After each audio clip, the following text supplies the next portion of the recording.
We are very excited about today's show, and before we begin, we got Jessie Ledoux with our product feature of the week. So, Jessie, tell us what you got for us. Hey, Stephen, we have a super cute item on our special deals for this week. We are giving you 20% off our Pageant Planet baseball cap, which comes in both white or pink. So great gift idea for your favorite title holder, for yourself. Something that you definitely want to have on hand when you're going to and from the gym, or if you're going to a more casual appearance before you have your title, crown to wear. Just a really cute item to have. That's cute. So, explain the hat a little bit. What's the back like? Is it fitted, or is it Velcro, or one of those snapbacks? And what does the hat actually have on it? Yeah, so it's an unstructured cap, so it's going to fit your head perfectly. So that means like there's no like high crown or anything, so you don't have to worry about like it looking like a boxy cap on your head. And then it is an adjustable Velcro back, so you can put your ponytail through it, which is what I love to do.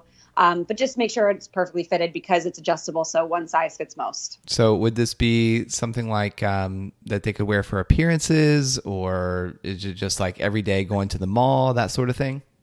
So it's adorable if you already have a title, but you're doing like National Volunteer Day or Make a Difference Day and you're like raking leaves. You're not going to wear your crown to it, right?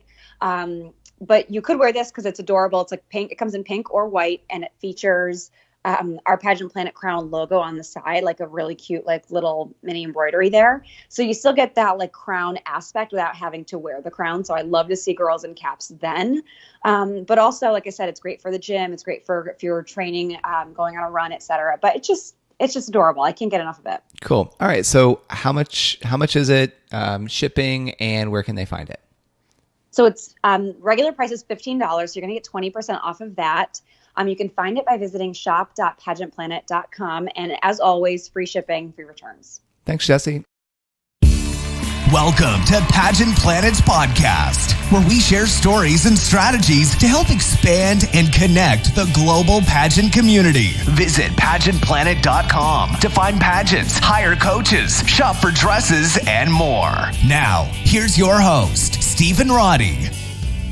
Welcome, everyone, to another episode. Today, Jessie and myself, we are going to be discussing the 4 steps, pun intended, to winning evening gown anywhere in the world. So, Jessie, go ahead and set the stage for us.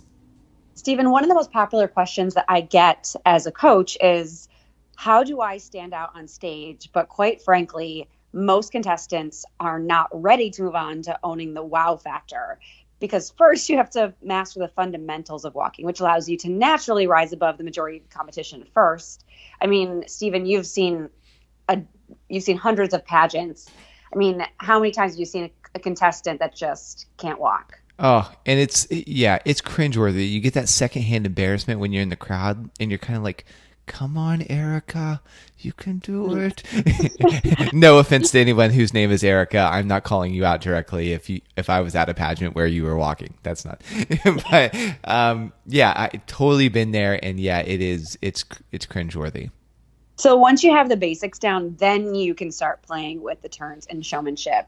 I've seen it a million times. Contestants doing spins and turns, and they're wobbling, or they have to do helicopter arms, keep their arms out for balance, because they're too busy trying to show off than simply just deliver a solid performance, which 9 times out of 10 is going to score better.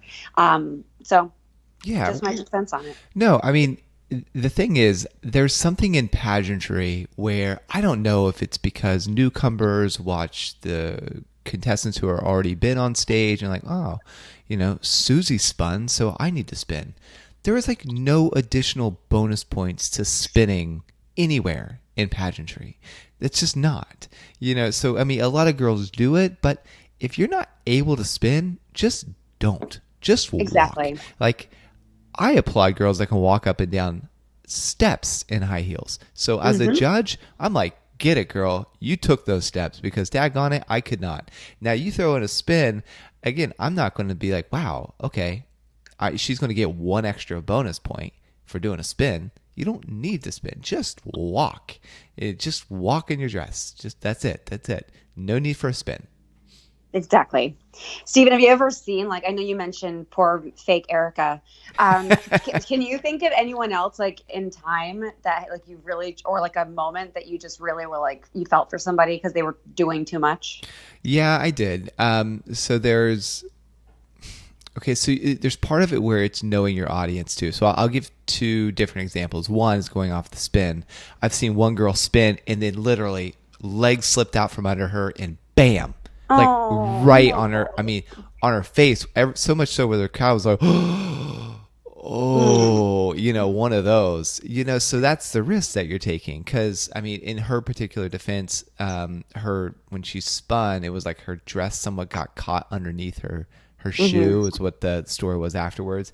And according to that director, that was like the second or third time that she is like fell. Like in past She's a pageants. baller. Yeah, she's a baller. So there's that. And then oh darn, you're asking me all cringeworthy. So the other thing is like knowing your audience. If you're at like a smaller pageant and a smaller stage, right? And you are over demonstrative and like facial expressions, how you're working, let's say your fun fashion gown or whatever, and let's say there's like 10 contestants in it, it's a really small stage, there's maybe 20 people in the audience, something like that, it can come across as like over the top, like it's just too much, right?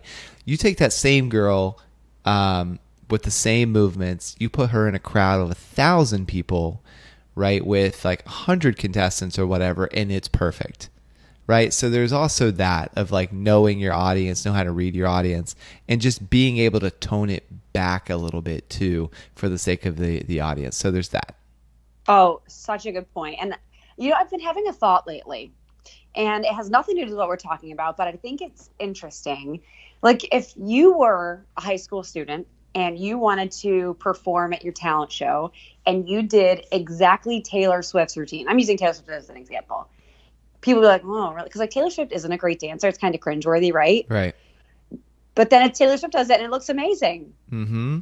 it's like it's context. It's totally context. So like I just imagine Taylor Swift like at her high school talent show and people like thinking it's like, well, Taylor Swift again.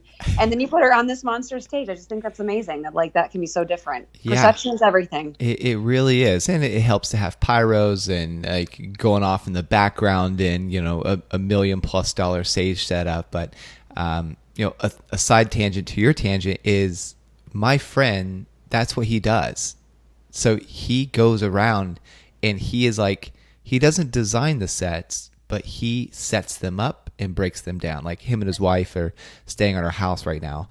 They're in like the next room, but that's like she manages artists and he goes around and sets up all of their stage. Wow. Yeah, so it's really cool to talk to him about the logistics of how you load it up and bring it out, and stage manager versus production manager and all. It is I mean, it's a small city. It is like a logistical, I don't want to say nightmare, but I mean, it takes a lot of logistics in there. So I was just asking him because we met with somebody that does stage design for Bruno Mars. And so he flies all around. Like people will fly this guy out from, because we met up with him when we were in London, they fly him out to South Africa for the conference or for a concert or to Japan. And all he does is he just sits there and he's just like, nope, you need to move that light down, turn this light up, change this sound, whatever, based on the structure of the building, based on what the artist wants to put across. So, I mean, there's literally experts in this that tell you, no, you need to tone it up more. You need to tone it down because of this thing. And that's all that he does. Dang. So, yeah. So That's very cool. yeah, that was a random side tangent, but Yeah, me too. If you listen to our podcast for any length of time, you get those from time to time. But I think that they're interesting stories. Yeah. Yeah. Okay, so we're talking about 4 steps of winning evening gown anywhere in the Yes. world. You traditionally have like a systematic formula of what you want to follow. So I guess, do you have a first tip or a first strategy? Do you want to introduce the strategy before we dive in? Well, so we're going to today discuss the 4 P's that will give you the foundation to win evening gown in any pageant in the world. And those 4 P's are practice, picture, project, and posture. So we're going to break each of those down today. So the first one that I mentioned was practice. And I think that's clearly the most obvious of all the tips today when it comes to winning evening gown. And I know everyone knows it, but so few people are actually practicing to the level that is necessary to win. So for example, if your only practice is down the corridor of your house or apartment with a tall mirror at the end of the wall, it's just not enough. So you need to dedicate time to either reserving space at a gym, a dance studio, a community center with access to mirrors so you can fully see and record yourself. And I would also suggest having someone with you taking pictures while you're in motion, while you're hitting your poses. I remember like terrible photos coming back of me at my pageant thinking I was like killing it. And I totally was bombing. I was like, why was I posing that way? And even still, like, bring your full outfits to these walking and posing sessions that you can take pictures and record yourself. Like my bathing suit wasn't sitting the way that I wanted it to in swimsuit. So it just was all of those surprises that you can avoid just by taking the extra time to practice in a space that's more reminiscent of a stage. Yeah, and nothing's more shaking of your confidence than getting at the pageant and realizing, like, when you start to see the other girls walk through on the stage and see their routine, you're like, oh God, like, I don't know what I'm doing. I'm not confident in this. Mm-hmm. And that will shake your confidence to the core. And so being a perfectionist, being someone that has a plan in place and sticking with the plan and practicing cannot be overemphasized. No, definitely not. And it just, again, it's something to be said for having all that space. I can remember, like, I would practice walking in my apartment before Miss International. And, like, I did have a long hallway with a big mirror that I would set up at the end. And just like when I would go to like a dance studio to practice for real, it's so different to be able to like have a full stride. Because in my apartment, I had like 4 steps.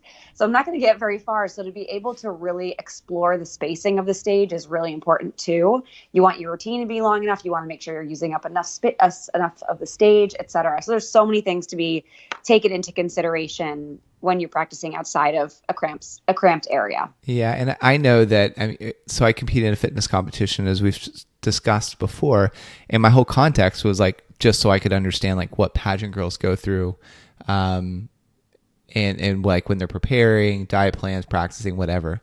Well, during this time, I was like negotiating a deal with at the time Tony Bowles. I was being his brand manager. We were doing a bunch of stuff with pageant planning. I was traveling all around. And my diet, my training, and all that was on point. And I remember showing up to the competition. It's a fitness competition. And I had just flown in from like Arkansas after meeting with Tony. And then the next morning was the competition. And my brother-in-law, he flew up because he's like a big fitness enthusiast. He's like, so like, what's your routine? I was like, I don't have a routine. He's like, wait, what? Well, okay. Well, what are you going to do when you get on stage? And I'm like, I don't know. He's like, you haven't practiced? You haven't started? And I didn't. I just totally, with everything that was going on, and I was just making sure my body looked on point. And there was a noticeable difference. And the guy who didn't have the best body ended up winning, but his posing and how he presented his body was amazing. Mm-hmm. And so I looked and I was watching him like, such a good thing. I mean, so you could definitely tell the people that put in the time to pose and to practice that function, because again, you might not necessarily have, in this case, the best dress or whatever, but if you are a master at presenting yourself in the gown, you'll stand out heads and shoulders above everyone else. Oh, definitely. And I want to share, so we, of course, polled our Instagram audience as we always do. So I wanted to share a tip on this one. And this came from one of our favorite people, Steven. This came from the Paige Jensen. So the Paige Jensen is her Instagram handle. And she said, ooh, my best stage tip is, that's what she wrote, so I didn't just make that up. Ooh, my best stage tip is to really practice your posing ahead of time. It really helps you stand out when you're in this random limbo stage.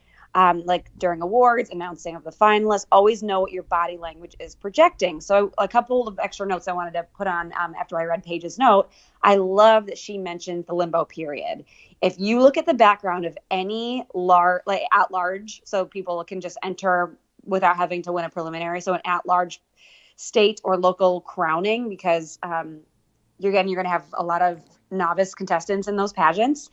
I guarantee you will see a contestant. I guarantee you, Stephen, I've never seen a photo that doesn't have this. Right. A contestant with bad posture, so she's hunched over with her arms clasped in front of her. Have you seen what I'm talking about? Yeah, absolutely. Or they shift their weight super, like to the extreme to like one leg or the other because their feet start to hurt. Yep. Yeah. It's super awkward, right? Like you're just standing there waiting, and a seasoned contestant knows you have to always have like the proper posing at all times when you're on stage. But a novice may not. So like make sure that even in those moments, like Paige says, like limbo, like when the spotlight is not fully on you or your name isn't being called to be featured, you need to be on. Yeah. And the thing is, like, so in order to practice this, right, because it's kind of hard, right, to practice, like where do you stand? But maybe it's you standing there in your living room while you're watching TV, and then you're keeping your smile on for like 15, 20 minutes, and you're focusing on what to do with your hands, where you're going to put them, because the hands is a big thing. That's where everything starts to kind of show up a lot of times. Your hands, like you start fidgeting with your fingers, and it's like, and then you get a little bit like, okay, I'm comfortable with fidgeting my fingers. Now I'm going to relax more of my weight. You're going to shift, and then your smile starts to drop, and then your eyes start to wander around because you're no longer, you're starting to think, oh my gosh, like how much longer? So you're looking for little kinds of cues or whatnot, and it starts to stand out. And as a judge, you're just watching the stage, right? You're not going to get docked a point. It's not like they're going to go back and dock you a point off of fun fashion. But the thing is, if you have what we call like, RBF, and judges start to think about, especially when it's really close and it's between maybe you and one other girl, and they're just looking and that other girl is smiling ear to ear, and then you're just there with the RBF, right? And they're like, oh, maybe she was just putting on a show and interview. Maybe she's not like really that kind of person. Totally. Because they're looking for any kind of differentiator, and you just want to be polished, well-rounded individual. And this is part of it when it is that downtime when the MC, like myself or Jesse, are up there and we're having to read through all the sponsors, and you're like, oh my God, Steven, just get through it, right? So in those moments, you have to be prepared to look your best even in those moments. I'm going to equate it to having a killer job interview and then burping at the end. Right? You've just projected this professional, qualified, polished exterior and I guess interior, because you're presenting yourself in Word at that situation. And then at the very end, you're shaking hands and you burp. Yep. My goodness. Like you nailed it until you didn't. So think of like, you don't have a burp. Like don't kill it when you're in your routines. And then in those moments of like in between, you're totally like falling out. You have to be on the whole time. So good. All right. So that was the first one of practice. What's the second tip? What's the second P that you have for us? The second P is picture. And in full disclosure, the word I would normally use is visualize. But I really liked how the 4 Ps sounded and looked way better, which is like totally my own marketing props. Yeah. I mean, it's a good use of alliteration for sure. Yes. Okay. So picture. Being on stage is scary. Even when you're not speaking, like wobbly knees are a thing. Like if you sit in the first couple of rows at any pageant, like you see ankles and knees shaking like crazy. So like we express our nerves in different ways, right? When you're speaking, your voice shakes. When you're standing, your leg shakes. Like just the name of the game. And if this is your first pageant, or maybe you've bombed recently, you might be low on confidence that you can deliver. Behind practice, this is the next best thing towards calming your nerves come stage time. So I did find an Instagram tip I wanted to bring to the table. Stephen, why don't you read it? All right. This is from Emily Neville, and she says, although most of my confidence comes naturally, I still get nervous sometimes. When on stage, I think of the last time I got crowned and just go for it so I can feel that amazing feeling again. So I know what you're thinking when you're listening to this. Like, what if you haven't won a pageant yet? How can you use this as a source of confidence? Like when looking toward the last time you won, like if you don't have that. So for you, this is your homework assignment. Every morning and every evening, I want you to close your eyes and visualize yourself winning the title, even if you've never won one before. And I want you to use previous year's videos of pageants to help frame the moment in your mind and even play. It's like, if you know this pageant uses the same crowning song every year, play that crowning song. Like, and as you make more decisions, if you like decide your evening gown, put your evening gown into the visualization. When you decide your hairstyle, your accessories, put all of those things into that exercise so it feels as real as possible. That's good. And like having that type of visualization, it does transmute throughout your entire body. One of the things I like to suggest when girls go on stage is that if you don't have that crowning moment or you don't feel like you're that confident, borrow the confidence of someone else. So maybe it's a celebrity, and maybe the favorite celebrity is Jennifer Anderson. And so think of Jennifer Anderson on the red carpet. Who's Jennifer Anderson? Aniston. Aniston. Jennifer Aniston. If you've been watching our Best in Pageantry announcements, you've had the pleasure of listening to Steven attempt names. So embarrassing. It's one of my favorite pastimes. So embarrassing. You're doing a great job. Oh, so embarrassing. It's not my skill set. I see a name when I'm reading, and it's like to go through it and just to articulate it properly. I don't get it.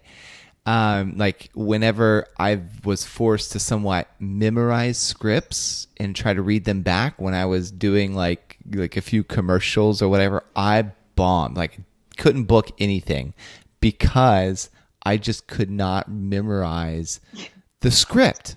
Like I just didn't. So names is, it's cringeworthy, and I was embarrassed, but it's my learning curve. Yeah. But I was like, who is Jennifer Anderson? And I had a feeling. So sorry to call you out there. No, it's good because everybody else listening would have been like, who's Pamela Anderson or Jennifer Anderson?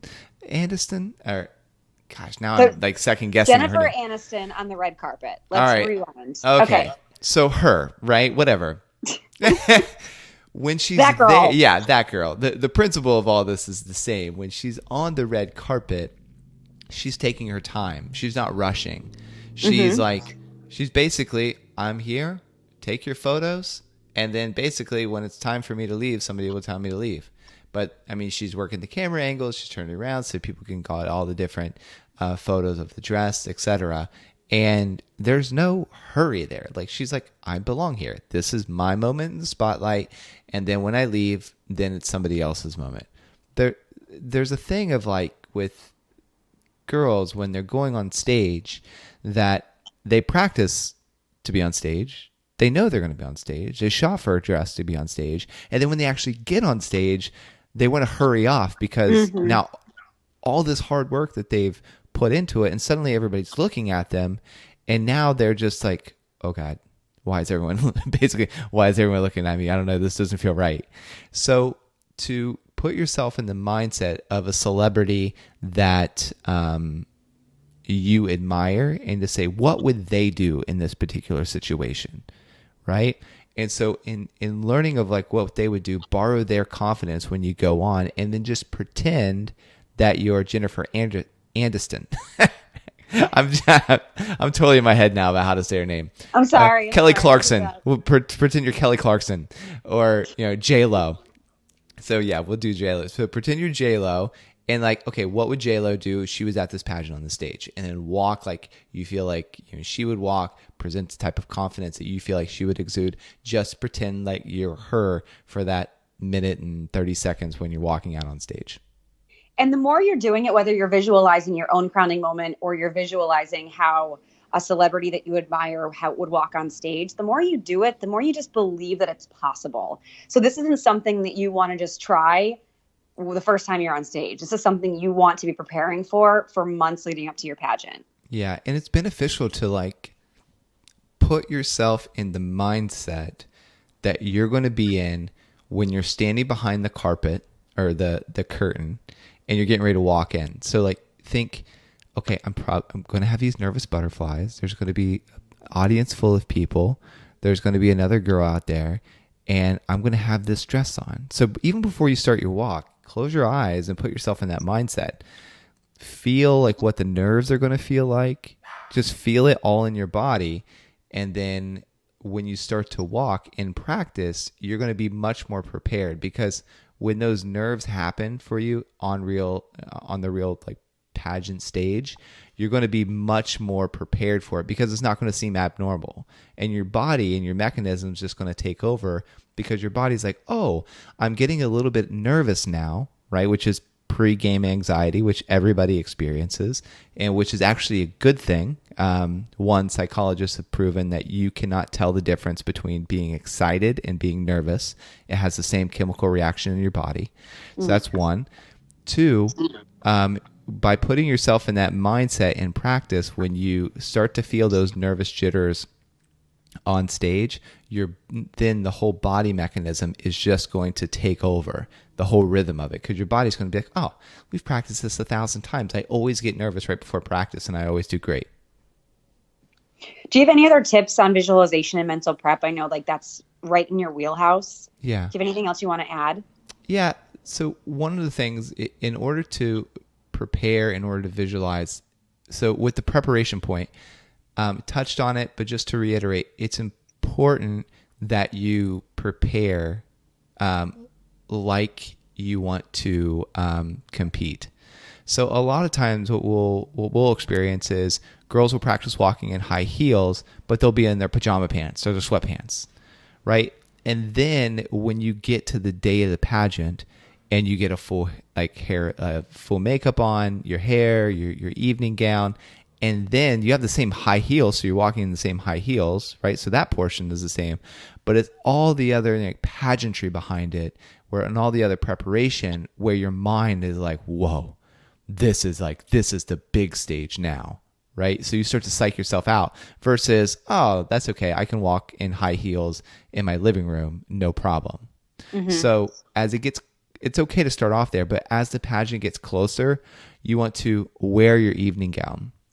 And then you want to have pretty much like dress-up rehearsals, right? Where you wear your evening gown, you're wearing your shoes, you're putting, doesn't have to be the full face of makeup, but you're putting on makeup and you're doing your hair.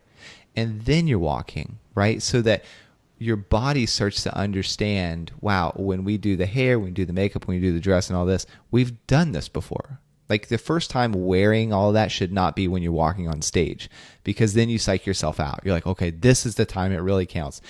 And you somewhat negate psychologically all the preparation that you did before. So it's important to practice like you want to compete. So that's one. Yeah. Number two is when you're working on like visualization, what you want to do is focus on the feeling that you're going to receive when you actually win the crown. Like before you go to sleep, what I like to do is I like to focus on the feeling that I'm going to experience when I reach a certain goal. So for you who's competing, try to feel like when you're asleep at night, like feel the weight of the crown when it's placed on your head. Try to do that. And then on your phone, put a screensaver of like, you know, if you're friends with the title holder, this is a bonus, or if you could get a hold of like the crown that you want to win and take a photo in it and use it as the screensaver on your phone. So just subconscious messaging, every time you swipe up on your phone, you're going to see a photo of you in that crown. So it just helps to keep that in front of your face so that you're always working your way towards your goals. Great advice. Thank you. Mm-hmm. All right. So let's do point number 3. What's the next P? The third P is project. So in the acting world, this is kind of known as method acting. Have you heard of that, Stephen? Mm-hmm. So for those that are not familiar, it's when you kind of create a scenario in your mind to help you get into character. So sometimes we have clients who have bouncy walks and they work to be smoother by telling like, oh, go ahead and kick clouds. Like maybe that'll make it smoother. Or imagine being a Disney princess on ice. And naturally, like so kind of talking about those scenarios helps them visualize and then execute different types of walking. Sometimes for more timid clients, we give them an alter ego, Stephen, like you said, and they walk the red carpet. So they like say, who's your favorite celebrity? If they say Beyonce, okay, then you are Beyonce right now. And then that kind of like boosts up their energy, makes them more confident, etc. But each person is different, and it's all about finding the right moment in their mind to transport them to. It's one of my favorite activities to kind of get a little fun with these. So I want to share an Insta tip. Steven, why don't you read this Insta tip that I found? All right. So this is Ariana Vale. And she says, imagining having the original wow factor of wearing my dress for the first time. It really helps my confidence because I fell in love with the dress when I tried it on and wanted to show the whole world how amazing it looks. So first of all, I love that because, Steven, you've never, well, maybe your wedding suit, maybe you were jazzed about your wedding suit. So, but like for women, or anyone, I guess, in pageantry, any men that like really are on the hunt for a long time for their like dream wardrobe piece, when you put it on, it's like, oh my gosh, you just know it is the right thing for you to wear. So Ariana's suggestion is like the end of the line for when you finally get on stage. So I thought it was a great suggestion, but like a must for that last minute sparkle is something like that. To be successful at the strategy when preparing, though, you must first identify your biggest area of improvement needed. And from there, think of something that feels opposite. So slouchy shoulders. That's a big problem for a lot of people. Slouchy shoulders. Okay, well, a marionette puppet is held up by strings, so they're always upright. So like more on that later with the strings. But like imagine a marionette being pulled up. That'll help your shoulders. Or like, do you have short steps issue? Like, okay, maybe you're playing the floor is lava and there are rocks further away. And you just have to kind of like make it work that way. Do you have bent knees? Think of a cheetah at top speed, like pushing off at like full length. So at full strength. So like just, it's a really fun way for me to make improvements that need to be made in order to stay like lighthearted, not beat yourself up. And additionally, like everyone understands things differently. Like if I say walk gracefully, people might think they're walking gracefully, but they're not, or like different interpretations feel different for different people. So you want to correct aspects of your walk first that will ultimately get you to graceful status. So what's preventing you from being graceful right now, and how do we fix it? So did you have like a kind of a character or something like that in mind, or did you need it for when you competed? I don't think I had a character in mind for myself, just because I had a year of preparation. So at that point, like I was totally in the zone of like myself. But like I've worked with clients that like Disney Princess is a popular one. Mm-hmm. Like they're just a little bit shy. And I'm like, well, if you walked into a room as Ariel and there were 20 kids, like let's hear like that. And like usually we get the extreme, so we want them to kind of over deliver like the Disney princess mentality for those clients, and then we tone it back. Okay, well, we know you can do it. Now let's make it you. So you're not going to be a Disney princess for life, but you're just going to find the projection in that and be able to apply it to your personality. So one of my favorite things, Steven, is looking at someone's walk and then trying to help them like find the opposite in it. So if you are struggling with your walk, you can totally email me. We'll have a good laugh. We'll have some fun about it. Jessie@pageantplanet.com. But just like, I love finding the polar opposite, and it like does make things lighthearted. If you're working with a coach that just like is kind of scolding you for not walking the right way and just keeps saying, okay, graceful, smoother, and you're just not clicking with them, ask them to say, okay, like, and sit back and say, okay, what is holding me back from having a great walk? When they give you that, like maybe it's not that coach, maybe it's your BFF that's like, okay, what would be a funny alternative to that part of your walk? Like let's find the silver lining and make it an enjoyable experience versus just beating yourself up about it. Yeah. And you're going to do, anything in life you do exponentially better when you don't take yourself so serious and you just have fun with it. Mm-hmm. You know, I mean, I would say like Pageant Planet is a good representation of that. By like, we just have fun with our brand and we make mistakes or whatever. And we just kind of laugh and just course correct next time. Right. Yep. I feel like with this particular point, please correct me if I'm wrong. You need to work with someone that's actually knowledgeable. Like this is like a coach required activity because it's not something that you can self-diagnose. Right. So as far as like identifying what the areas that need improvement are, you definitely want someone who's an expert. When it comes to like finding the funny opposites, anybody could do that. But you want a coach that's not just going to say, okay, we need to improve your walk, but it's, okay, we need to improve the length of your step, or we need to lower your shoes so that you can straighten both legs when you're walking or hyperextend.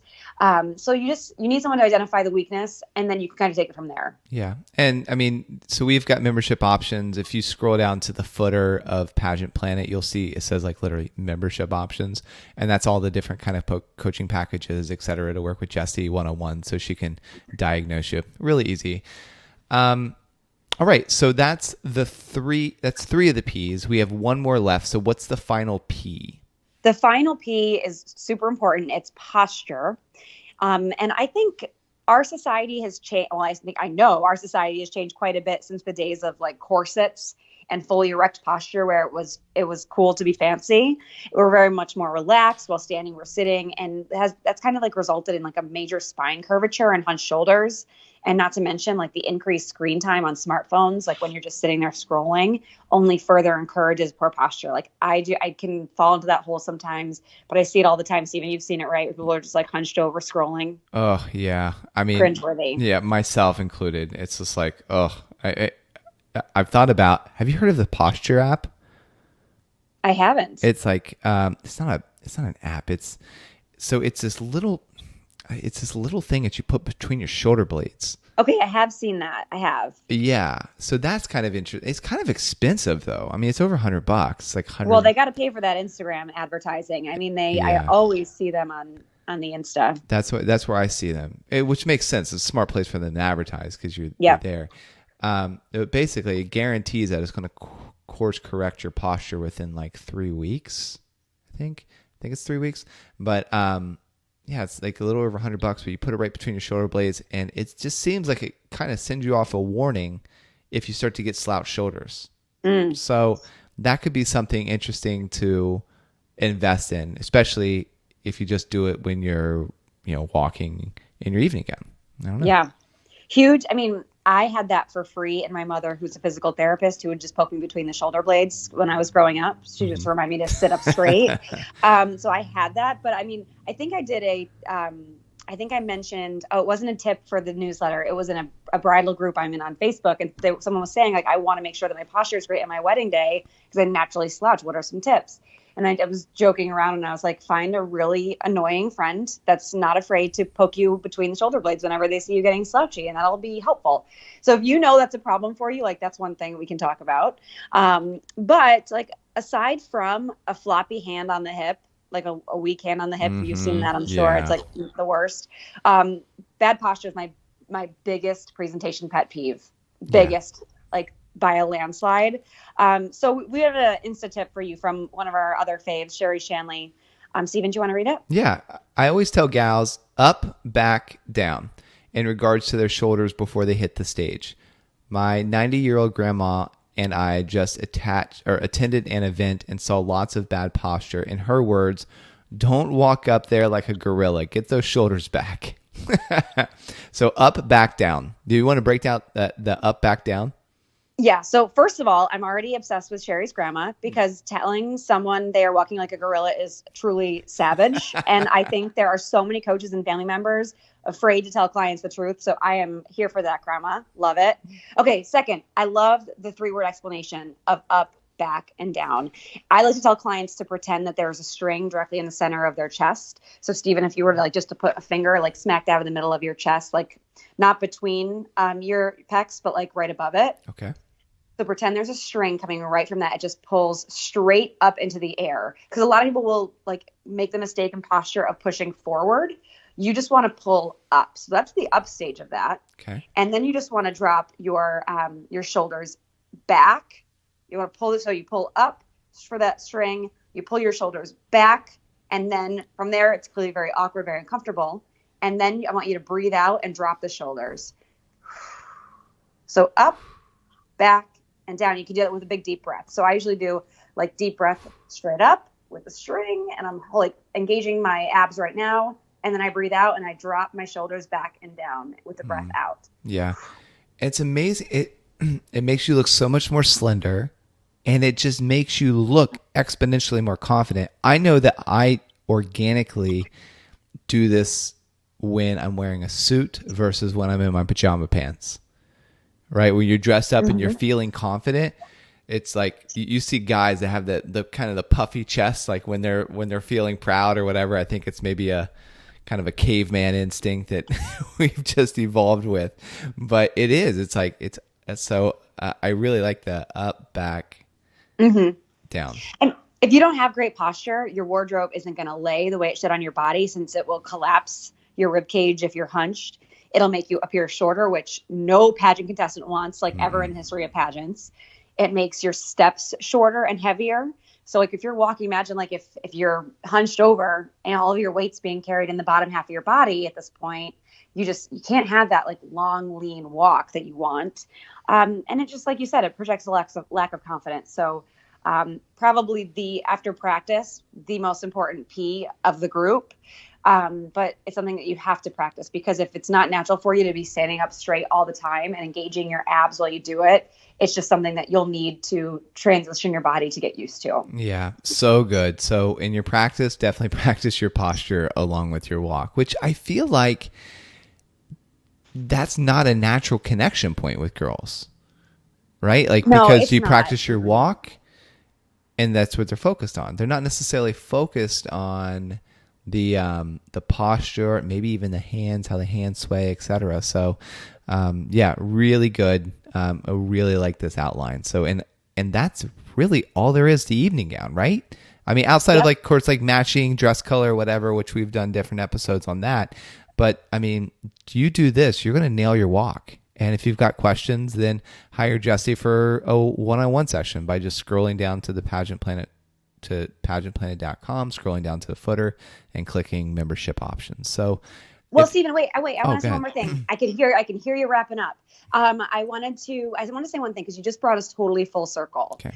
You said something about like girls are not focused on the hands, on the posture when they're walking or practicing their walk, which is exactly what we said in the beginning of the podcast. We said that girls are so busy. I shouldn't say girls. Pageant contestants are so busy looking at the big picture that they're not focusing in on the little details that make a walk special and great, like the posture, like the relaxed hands. And that's why you see so many contestants walk on stage and they look uncomfortable, because they're thinking big picture and they haven't taken the time to dial down and make everything comfortable.